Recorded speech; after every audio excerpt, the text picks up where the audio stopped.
둘째 아이와 그 진학 상담을 좀 했습니다. 이제 1년만 있으면 우리 둘째 아이도 대학을 가기 때문에 아빠로서 또 목사로서 과거에 또 제가 뉴스 패스터로서 제 경험에 의해서 이제 진학 상담을 좀 했는데요. 대충 이제 그런 얘기를 많이 했죠. 과연 어느 대학을 갈 것인가. 그랬을 때 이제 저는 또 먼저 그래도 이렇게 간 선배로서 이제 어느 대학에 관한 이야기를 쭉 하고요. 그 외에 이 아이의 가장 적합한 학교가 어떤 학교일까, 앞으로 어떤 프로그램에 들어가서 또 어떻게 그레드 스쿨 대학원을 갈 때는 위에서 어떻게 준비를 해야 되고 그 학교에는 어떤 프로그램이 있나를 이제 해서 여러분 미국에서는 가장 학생에게 적합한 학교가 가장 좋은 학교 아니겠습니까? 그래서 제가 이제 그런 얘기를 했고요. 또 우리 둘째 딸은 또 자기 자신도 생각할 때 어떤 학교를 갔으면 좋겠다. 그래서 이제 어떤 프로그램이 있고 그 다음에 이제 자기가 그레드 스쿨 갈 때 어떻게 하고 뭐 거기다가 가장 중요한 게 로케이션도 이게 중요하고요.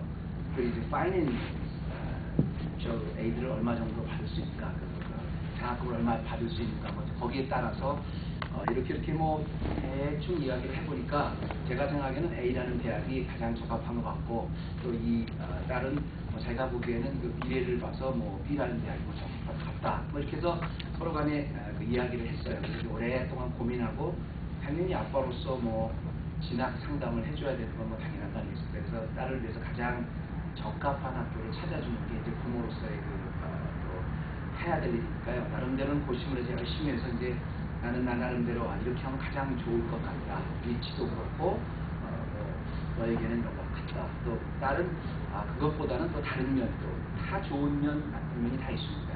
그래서 이제 서로 간의 그 의견을 조율하는 과정에 우리가 한 가지 가장 중요한 걸 빠뜨렸어요. 그게 뭐였냐면 그 모든 아주 깊이 심도 있는 그 연구와 어떤 대학 가장 좋을 건가에 대한 걸 다 고민을 했는데 심지어는 그 학교의 분위기까지 다 이렇게 고민을 했는데 한 가지는 정녕 그 학교에서 오라 그러느냐 그 얘기는 안 했어요. 그럼 우리가 그 파이낸셜 에이드에 관한 걸 쭉 얘기를 했는데요. 정녕 그 학교에서 그 장학금 준다 그랬느냐, 아니요, 전혀 그런 말 안 했습니다. 전혀 주지 않고 우리가 있다는 것만 알고 계속 서로 간에 찾아갔을 뿐이지 한 가지 너무너무 딱 한 가지지만 중요한 착각은 거기서 아직 오라고 말도 안 했어요. 어플라이도 안 했어요. 거기서 장학금 준단 말도 안 했습니다. 근데 우리끼리 굉장히 심도 있게 논의를 한 거예요.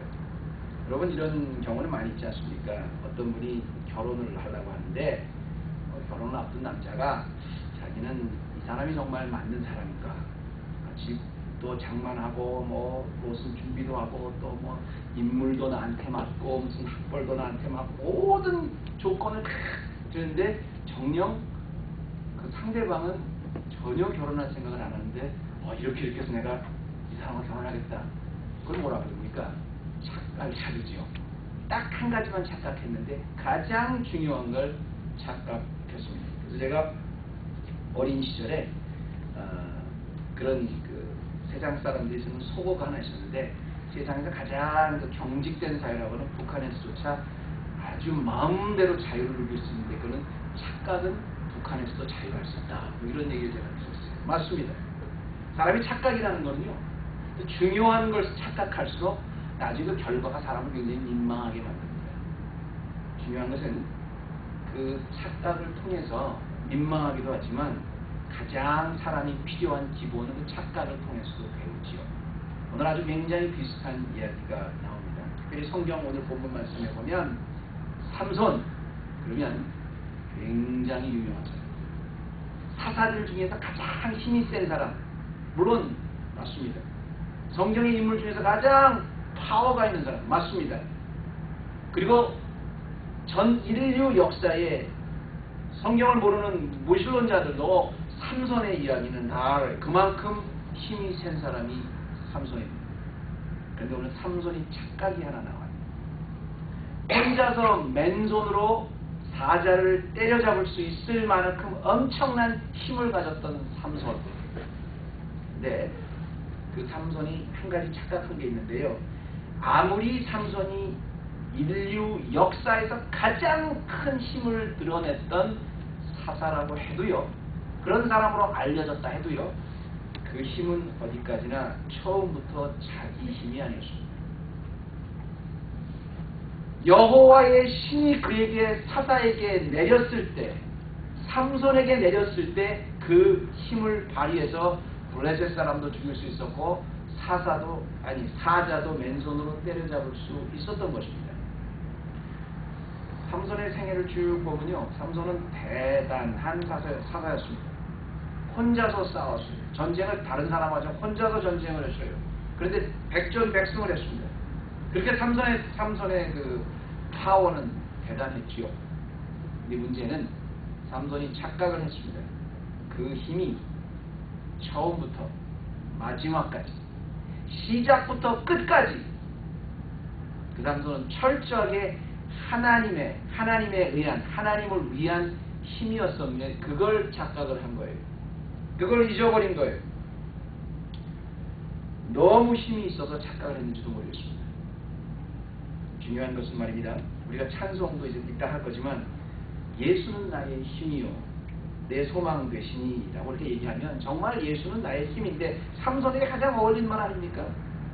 여호와의 신이 그에게 임해서 삼손다웠던 건데 그거를 잠깐 착각했어요. 그래서 오늘 말씀은 삼손이 굉장히 곤욕을 당하고 있는 이야기인데요. 사실 재미있는 말씀을 보면 삼손이 오늘 마지막 순간에, 죽기 바로 직전의 이 순간에 보면 삼손이 한 아주 위대한 일이 있습니다. 위대한 일이 뭐냐면 그 착각을 깨달았다는 거예요. 마지막 순간에 삼손이 실패해서 그야말로 진짜 역사상 가장 힘이 있는 사람은 고사하고 가장 연약한 사람이 돼서 가장 비참한 사람이 돼서 지금 두 눈까지 뽑혀진 그런 상태에서 삼손이 깨달은 게 있어요. 그리고 하나님 앞에 그 마지막 순간에 소원을 아뢰는 장면이 오늘 말씀의 배경이거든요. 그런데 여기서 뭘 느끼냐면 저는 이런 생각이에요. 비록 마지막 순간이었지만, 아주 짧은 순간이었지만, 한순간이었지만 삼손이 착각에서 벗어나는 순간을 보고 오히려 삼손은 전성기 때보다 더 우리의 주목을 끄는, 사사로서 정말 더 아름다워 보이는 그런 모습을 보죠. 기왕이면 삼손의 전성기 때 그걸 잘 평소에 깨달았으면 좋겠는데 마지막에 깨달았어요. 죽기 전에. 그런데 그 마지막까지도 사실은 하나님의 힘이었다는, 삼손의 힘은 하나님의 힘이었다는 간단한 진리를 깨달은 그 순간에 우리에게 주는 의미가 참 많은 말씀이 오늘 말씀입니다. 그래서 오늘 제목이요, 하나님의 삼손.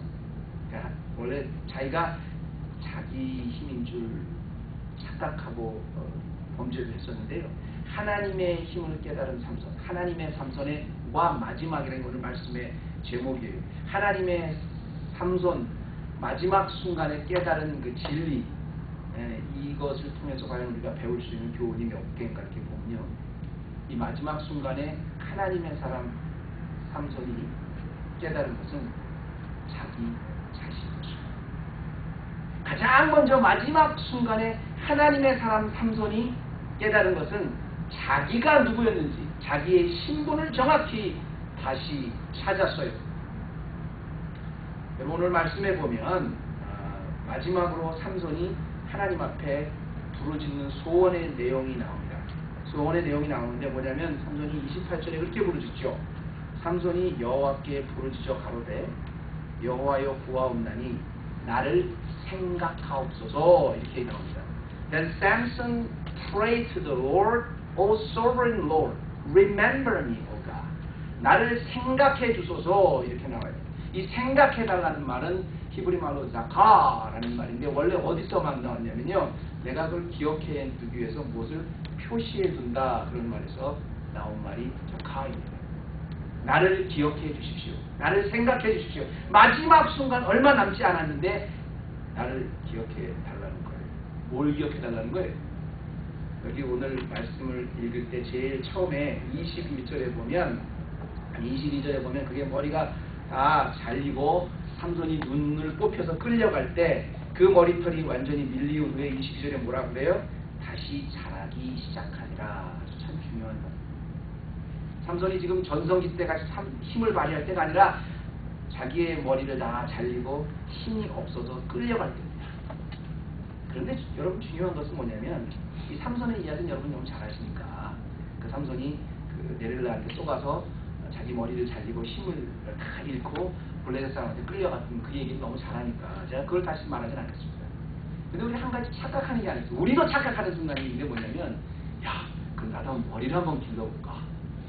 머리에서 무슨 힘이 있길래 머리가 길었을 때는 힘을 발휘하다가 머리를 잘리고 나니까 그 다음에 삼손이 힘을 잃었을까? 착각입니다.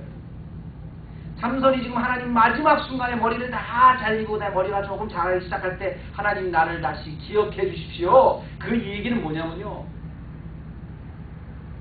내가 누구였는가? 삼손이 왜 머리를 길렀는가? 지금 머리를 왜 잘렸는가? 딱 하나입니다.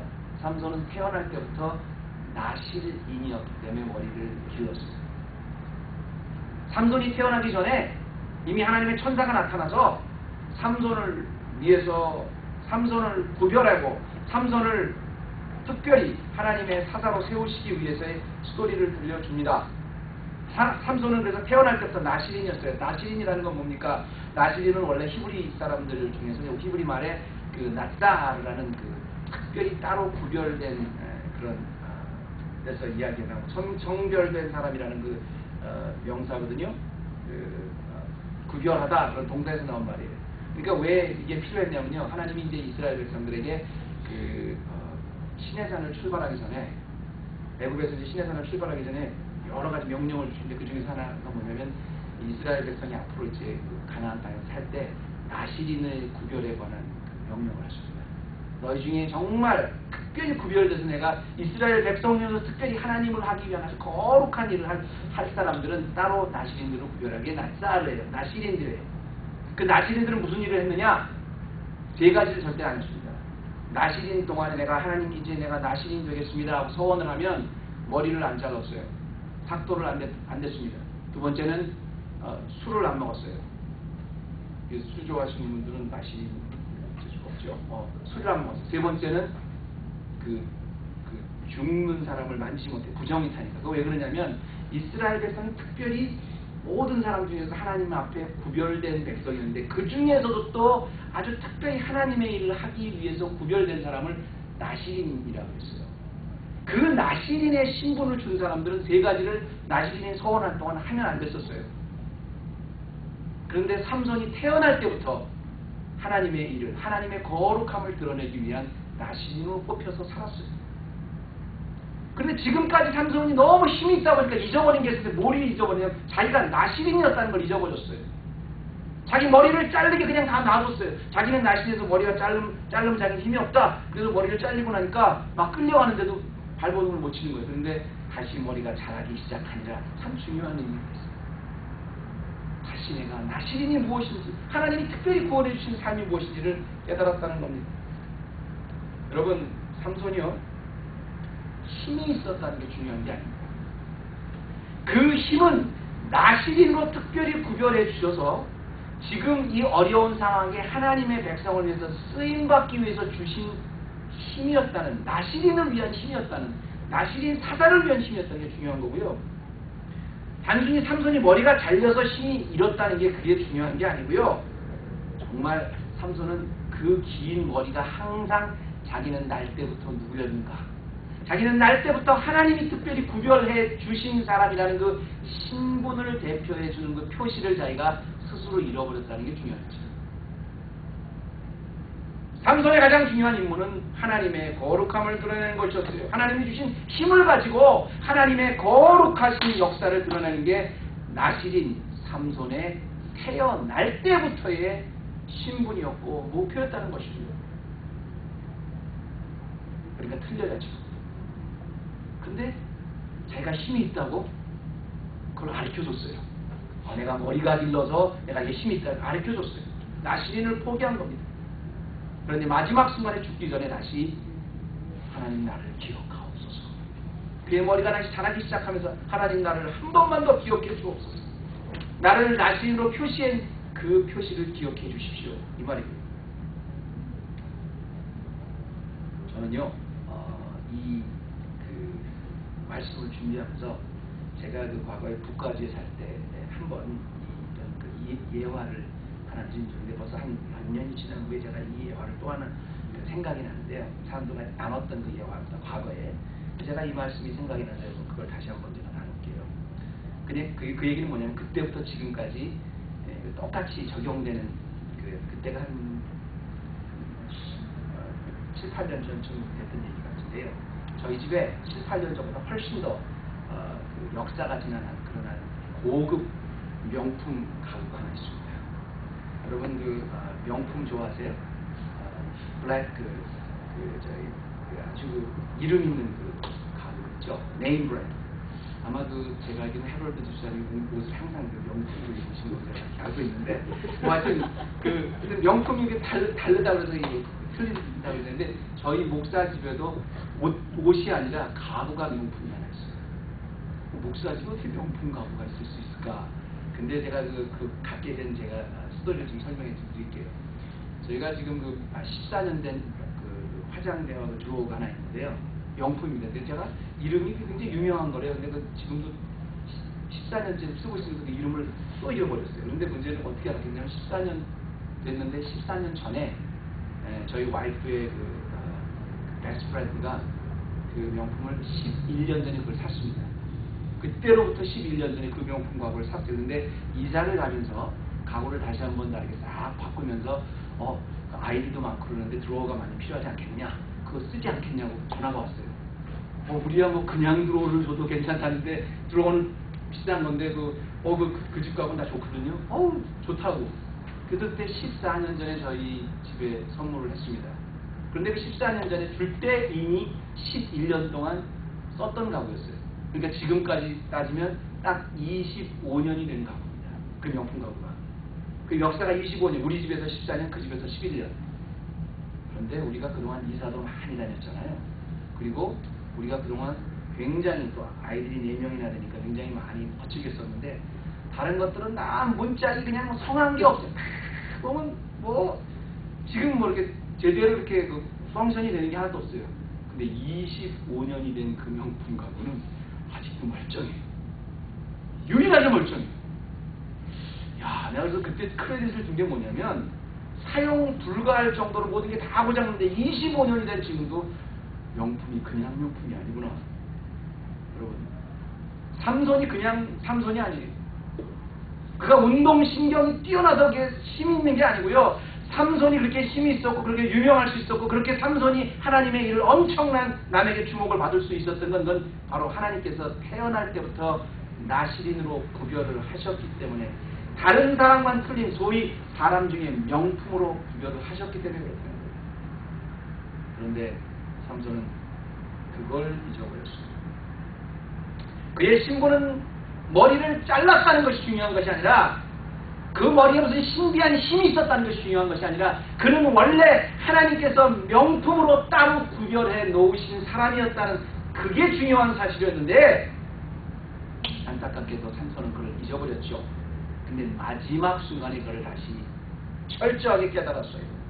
자기는 나시린이라는 것을 하나님 앞에 철저하게 다시 고백했습니다. 그리고 비록 마지막 순간이었지만 철저하게 그 착각에서 하나님의 삼손으로 다시 깨달은 그 순간, 그는 마지막 순간이었지만 다시 또 성공할 수가 있었습니다. 근데 그런 생각을 해봐요. 여러분, 우리의 신분을 누구인가 깨닫는 것, 우리 명품입니다. 왜 명품이냐고? 하나님의 형상을 이 땅에 드러내는 사람들이니까 세상 사람들하고는 틀리게 우리는 명품이에요. 그런데 그걸 깨닫는 게요, 가끔 우리 착각을 하는데 그걸 깨닫는 게 마지막 순간에 깨달아도 물론 좋지만, 마지막 순간이 아닐 때, 우리의 전성기 때, 우리가 힘이 있을 때, 우리가 다 잃지 않았을 때, 그때 깨달으면 얼마나 좋을까, 이런 생각을 한번 해보는 거예요. 또 하나는요, 우리가 삼손, 하나님의 삼손을 마지막 순간에 깨달은 이 귀한 진리를 통해서 또 하나 우리가 생각할 수 있는 건 뭐냐면, 삼손이 마지막 순간에 자신의 신분을 찾고 나니까 비록 마지막 순간이었지만 그의 삶의 방향이 바뀌었다는 겁니다. 다시 할까요? 비록 마지막 순간이었지만 하나님의 삼손으로 자신의 정체성을 찾고 나니까 그의 삶의 비전이, 삶의 방향이 미래지향적으로 바뀌었다는 겁니다. 그 순간만이라도. 굉장히 짧은 순간이었죠. 굉장히 순간적이었죠. 그러나 나시린으로서 하나님 나를 기억하소서. 원래 나는 나시린입니다. 하나님의 사사로 나는 부름을 받은 사람이다. 그를 깨닫게 하는 순간에 그의 삶의 방향이 바뀌었어요. 비전지향적으로 바뀌었어요. 미래지향적으로 제가 바뀌었다고 거창하게 말씀드릴 수 있겠어요. 자, 28절 계속 보면요. 하나님 뭐라 그러냐면 삼손이 여호와께 부르짖어 가로되 주여하여 구하옵나니 나를 생각하옵소서. 하나님이여 구하옵나니 이번만 나로 강하게 하여 주옵소서. 마지막 순간이지만 이번만 딱 한 번만 강하게 해주셔서 그동안에 했던 것가 다 복수하고 다시 한번 내가 마지막 기회를 주십시오. 지금 삼손이 이런 얘기를 하는 게 아닙니다. 구하옵나니 이번만 나로 강하게 하십시오. 이번만 딱 한 번만 하나님 힘을 주셔서 뭐라 그랬어요? 블레셋 사람 나의 두 눈을 빼 원수를 단번에 갚게 하옵소서. 그게 다가 아닙니다. 30절에 보니까 죽기를 원합니다. 예수. 지금 우리가 이 말씀을 보고 하나 우리가 잘못 생각하는 게 뭐냐면, 야, 삼손 그 지저분한 사람이라도 그래도 참 화끈한 사람이다. 왜? 그래도 하나님 앞에 자기 눈을 뺀 그 원수를 한 번만 갚게 해달라고 복수의 불이 타서 지금 이러고 있다. 이렇게 생각하지만 아닙니다. 이 말씀을 가만히 보면 삼손이 지금 하나님 앞에 나의 두 눈을 뺀 저 원수를 갚게 하십시오. 그 이야기는 자기 신분을 다시 회복시켜달라는 것도 아니고 그들에게 자기가 정말 당했던 것 도로 다 페이백하게 해달라는 말도 아니고 결국 그걸 통해서 블레셋 사람과 다 같이 제가 죽기를 원합니다. 그때 당시 나시린 사사로서 당연히 해야 될 일을 마지막 순간에 한 번만 더 기회를 주시면 자기의 생을 다 합쳐서 그걸 다 하겠다는 그런 뜻입니다. 비록 두 눈이 뽑혔습니다. 비록 아무 힘도 없습니다. 마지막 순간에 깨달았습니다. 그러나 깨닫고 나니까 사사로서 나시린으로서 자기의 근본적인 사명을 하고 싶어 했다는 겁니다. 손발이 묶였지만 묶인 채로 마지막 한 번만 더 지금 다곤 신당에 와서 자기를 조롱하는 저 이방 사람들, 원래 그들을 무찌르는 게 이스라엘에서 무찔러준 게 그의 소명 아니었어요? 다시 하게 해달라는 거예요. 비록 삼손이 실패했지만 그 철저한 실패가 그야말로 나시린으로서 무엇을 할까 고민하게 만들었다는 사실이 참 중요합니다. 삼손 잘못했죠. 하나님이 주신 그 신분을 잊어버리고 자기의 신분을 포기해서 다 머리가 잘렸죠. 잘못했죠. 물론 잘못했습니다. 그러나 그 잘못을 했으면 거기에 대한 형벌도 받았어요. 눈이 뽑히고 원수들 앞에서 제주를 넘어야 하는 그런 고통도 받았어요. 그런데 눈이 뽑힌 채로 깨달은 것은 그가 할 일이 무엇인지, 그 눈이 뽑힌 그 채로 마지막 한 번만 하나님 앞에 할 일을 하게 해달라는 그런 고백이었습니다. 삼손은 분명히 실패했지만 그 실패 때문에 마지막 순간에 하나님의 역사에 다시 한번 동참해달라는 거죠. 저는 이 삼손의 이야기를 보면서 한 가지 우리가 배워야 될 진리가 있다고 보는 게 뭐냐면요. 우리가 보통 인생의 실패를 하잖아요. 그럼 보통 인생의 실패를 하게 되면 그 실패 자체에 웃기게 됩니다. 그리고 그 실패 때문에 내가 정말로 해야 될 걸 포기하게 돼요. 중요한 것은 그 실패를 깨달은 그 상태에서 내가 손과 발이 다 묶인 그 상태에서 나의 두 눈이 뽑혀진 같은 그런 어려운 상황에서 내가 하나님 한 번만 더 무엇을 내가 해야 될까 찾는 게 정말 중요한 거거든요. 전 제일 안타까우신 분이 그거예요. 과거의 상처 때문에 지금 와서 아무런 의미도 없는 과거의 상처 때문에 오늘을 핥히시는 분들 보면 참 안타까워요. 반면에 과거에 자기가 굉장히 큰 일을 했다. 그럼 거기에 묶이시는 분이 있어요. 하다못해 묶이다 자기가 50년 전에 지금 40년 전에 졸업한 자기가 어느 하이스쿨 어느 대학교 누군 그거에 묶이시는 분까지 있어요. 그거 다 지나간 일입니다. 여러분. 뭐 어쨌다는 거예요. 지금 내가 내 정체성을 찾았으면 그 정체성을 찾은 이걸로 하나님 내가 무엇을 해야 되겠습니까? 이게 삶의 방향이에요. 나의 위치에서 내가 그럼 뭐 하겠습니까? 아, 내가 그래도 과거에 뭐 좀였던 사람인데 어디 출신인데 그게 중요한 거 아니에요. 내가 이거 하다가 완전히 실패. 그게 중요한 게 아니에요.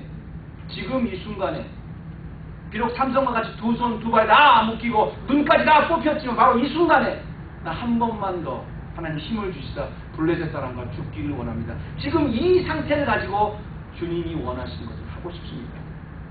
이게 진짜 나시린들, 이게 진짜 인생 명품들의 하나님의 사람들의 고백되었죠.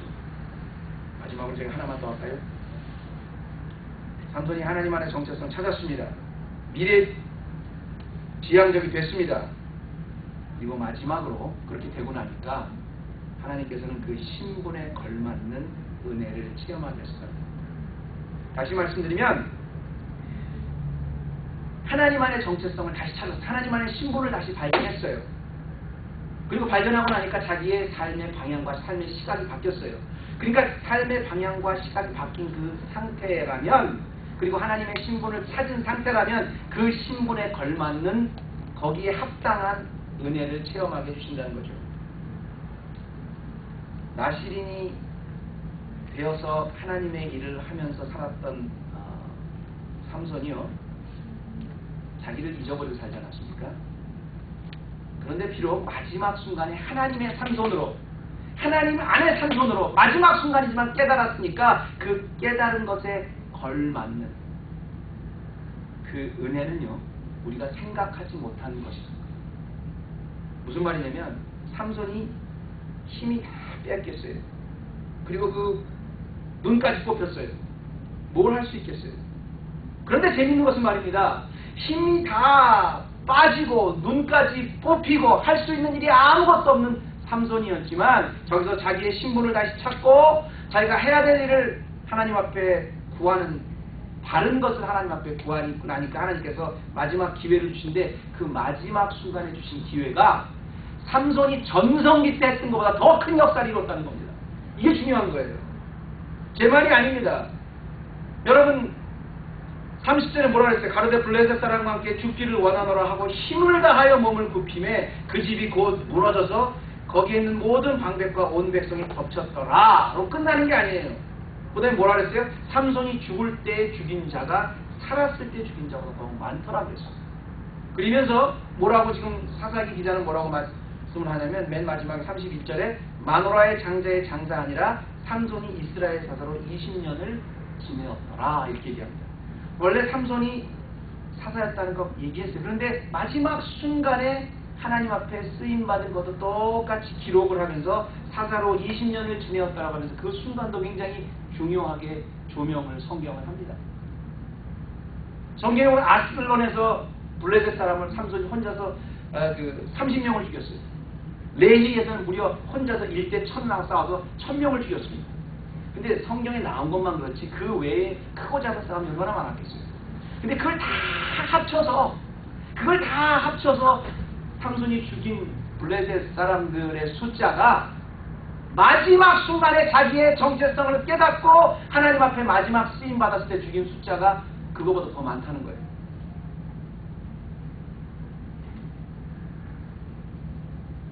그리고 성경은 사사로서 삼손이 쓰임받은 그런 그 일생을 전성기 때뿐 아니라 마지막 순간에 쓰임받은 것도 굉장히 중요하게 조명을 하면서 그가 이스라엘 사사로 20년을 지내었더라. 마지막 순간이었지만, 한순간이었지만 그 정체성을 깨달은 그 상태에서 쓰인 그 순간을 굉장히 중요하게 다루고 있다는 사실입니다.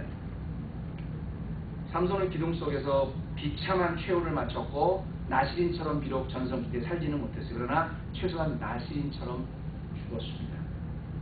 죽게 하셨어요. 그리고 한참 활동할 때보다 그의 죽음으로 더 많은 것을 삼손이 기대하지 않은 것, 우리가 보통적으로 기대하지 않은 것까지 만큼으로 승리하게 하셨다는 말씀이지요. 여러분 바른 것을 깨닫고요, 착각에서 벗어나서 정말 우리가 누구인가를 깨달아서 하나님께 쓰임받는다는 것은 그것이 전성기 때 초기든 다 중요한 거예요. 심지어 삼손과 아주 맨 마지막 순간이라 해도 굉장히 중요한 거예요. 우리가 한평생 한 번도 쓰임받지 못하다가 맨 마지막 순간에 죽기 직전에 하나님 앞에 쓰임을 받았다. 그래도 사실 그것도 중요한 겁니다. 그러나 문제는 아까도 말씀드렸지만 우리가 기왕이면 하나님께서 이렇게 힘 주셨을 때 전성기 때 그걸 깨달으면 얼마나 좋겠어요. 제가 오래전에 그 한국의 그 최고의 지성이라고 하는 어떤 교수님과 대담하는 그 기사를 읽은 적이 있는데요.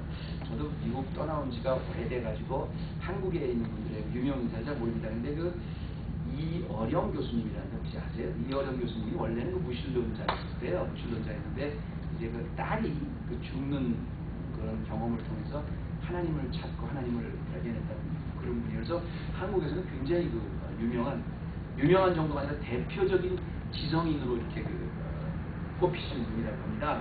그런데 이분과 이제 대담을 하는 게 기독교 신문에 한번 실린 적이 있어요. 제가 읽어봤죠. 흥미를 갖고 읽어봤는데 이분이 이런 말씀을 하세요. 자기도 이제 크리스찬이 되고 나서 이제 무신론자였을 때 깨닫지 못했던 걸 이제 같이 이제 지성인으로서 이제 대담을 하는 건데요. 이런 말을 합니다. 예술가나 문학가는 해답을 주는 사람이 아닙니다. 슬픔과 기쁨을 예술로 표현하고 노래할 수는 있습니다. 하지만 그 슬픔에 걸맞는, 그 기쁨에 걸맞는 그런 대답을 줄 수는 없습니다. 아주 굉장히 간단한 거지만 참 심오한 말이구나. 이분이 정말 딸의 죽음을 통해서 하나님을 만나고 아주 굉장히 중요한 진리를 깨달았구나. 맞아요. 우리가 예술가들 보면 아무리 위대한 예술가라고 해도 그 음악이나 미술이나 그 예술을 통해서 삶의 고뇌를 표현할 수는 있어요. 정말 삶을 잘 표현해 주세요. 그러나 그게 결코 우리 답을 주지는 못합니다. 우리 인생의 깊은 예술 속에서 심취하고 그래서 그 예술이 발전을 하지만 결코 어떤 예술도 어떤 문학도 우리 삶의 근본적인 답을 주지는 못한다는 사실입니다. 왜 우리가 태어났고 그 근본적인 대답, 왜 우리가 존재해야 되고 근본적인 답입니다. 왜 우리가 살아야 되고 우리가 어디로 가야 하고 있고 왜 나에게 이런 상황이 닥쳐서 우리의 마지막은 무엇인가요? 근본적인 대답이 어떤 예술도 문학도 주지 못한다는 것입니다. 여러분, 하나님 안에서만 찾아지는 것이 진정한 우리의 답이에요. 하나님 없이 만들어지는 지성 답 없어요. 하나님 벗어난 감성 답 없어요. 그래서 굉장히 깊은 지성을 통찰하는 사람일수록 그 고백을 보면 모른다는 말을 참 많이 해요. 당연하죠. 깨달아도 답을 주지 못합니다. 제가 제 이름을 불러서 고상합니다만 제 이름이 서철원입니다. 목사지만 그런 목사고 서철원이고 뭐 누구고 그거 다 아무 소용없어요. 하나님의 서철원일 때 크리스천으로서 답입니다. 하나님의 장로, 하나님의 집사, 하나님의 목사, 하나님의 누구, 하나님의 헤브론 교회였을 때 그것이 처음이든 중간이든 마지막이든 오직 하나님의 누구였을 때 거기에 답이 있는 거죠. 하나님이 우리에게 왜 생명을 주셨습니까? 우리를 통해서 왜 건강을 주셨어요? 왜 우리를 살게 하시고 존재하시고 오늘 이 순간에 앉아서 예배드리게 하십니까? 왜 우리에게 사업체를 주셨어요? 왜 우리에게 교회를 나오게 하셨어요? 왜 우리에게 가족을 주셨어요? 모든 삶을 통해서 하나님 안에서 그 하나님의 형상을 세상에 드러내고 하나님께 영광을 드러내기 위해서 우리를 존재하게 하셨어요. 삼손이 아무리 힘이 있었다고 해도 인류 역사에 가장 강한 사람이 있었다고 해도요, 자기의 정욕을 사용할 때 철저하게 파괴됐습니다. 오히려 남을 파괴하는 무기가 됐어요. 그러나 그것을 깨닫고 하나님 안에서 사용될 때 그가 일평생 동안 하지 못했던 큰 일을 마지막 잠깐 순간이었지만 더 큰 일을 할 수 있었어요. 여러분, 우리 모든 문제가 오늘 어디서 시작됐나 한번 추적해 보십시오. 경제, 사회, 정치 모든 사실 문제는 죄에서 시작하지 않았습니까? 사탄이 원인 아닙니까? 그런데 예수님 안에서는 회복할 힘이 있어요. 예수님 안에서는 다시 우리가 살아날 힘이 있어요. 나는 길이요 진리요 생명이니 I am the way, I am the truth, I am the life. 세상이 상대적으로 너도 옳고 나도 옳다, 이것도 옳고 저것도 옳다. 이 중에서 주님은 분명히 예수만이 힘이고 I am the way, I am the truth, I am the life. 제가 이런 복음적인 설교를 더 많이 해야 되겠다고 깨달았어요. 예수는 그때도 힘이고 지금도 힘입니다.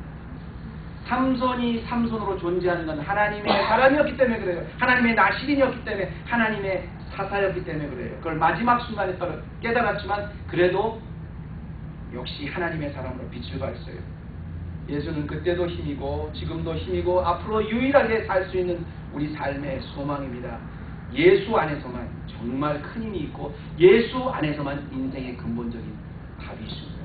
생의 마지막이 이 순간에, 아니 지금 바로 이 순간에 이 말씀으로 도전받아서 우리의 어떤 위치에 있든, 우리가 삶의 처음이든 시작이든 중간이든 마지막이든 바로 우리의 정확한 정체성, 하나님의 부구, 하나님의 암흑에 깨달아 하나님의 사람으로 올바르게 쓰임받을 수 있는 우리 헤브론 교회 되시기를 주님의 이름으로 축원합니다.